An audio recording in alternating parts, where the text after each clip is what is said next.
தன்னை பற்றி அவதூறு கருத்துக்களை பரப்புவதாக யூடியூப் சேனல்கள் மற்றும் அதில் பங்கேற்பவர்கள் மீது நடவடிக்கை எடுக்க கோரி நடிகர் கருணாஸ் சென்னை மாநகர காவல் ஆணையரிடம் மற்றொரு புகாரை கொடுத்துள்ளார். விவரங்களை தருகிறார் நம்முடைய செய்தியாளர் கதிரவன். வணக்கம். இது பற்றிய முழு தகவலை சொல்லலாம். நடிகை திரிஷா மற்றும் கருணாஸ் பற்றி அவதூறாக பேட்டியளித்த முன்னாள் அதிமுக பிரமுகர் ஏவி ராஜு மீது சட்ட ரீதியாக கடும் நடவடிக்கை எடுக்கப்பட வேண்டும் என்று சென்னை காவல் ஆணையர் அலுவலகத்தில் நடிகர் கருணாஸ் கடந்த 21ஆம் தேதி ஒரு புகார் ஒன்றை அளித்திருந்தார்.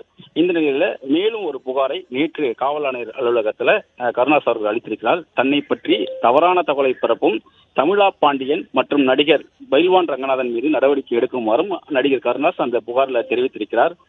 குறிப்பாக அதிமுகவுடைய சேலம் மேற்கு ஒன்றிய செயலராக இருந்தவர் ஏவி ராஜு அண்மையில் கட்சியிலிருந்து நீக்கப்பட்டார். இதனையடுத்து கடந்த 19ஆம் தேதி அவர் ஒரு பேட்டி ஒன்றை தனியார் தொலைக்காட்சிகளுக்கு அளித்திருந்தார். அந்த பேட்டியில நடிகை திரிஷாவின் பெயரை வெளிப்படையாக குறிப்பிட்டு அதிமுகவை விமர்சித்து சர்ச்சைக்குரிய கருத்துக்களை தெரிவித்திருந்தார்.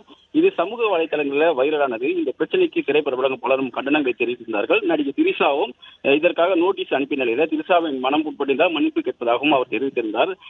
இந்த நிலையில தான் கருணாஸ் அவர்கள் 21ஆம் தேதி ஒரு புகார் ஒன்றை அளித்திருந்த நிலையில் மேலும் ஒரு புகாரை தற்போது அளித்திருக்கிறார். அது தொடர்பாக போலீசார் விசாரணை மேற்கொண்டு வருகிறார்கள். விவரங்களுக்கு நன்றி கதிரவன்.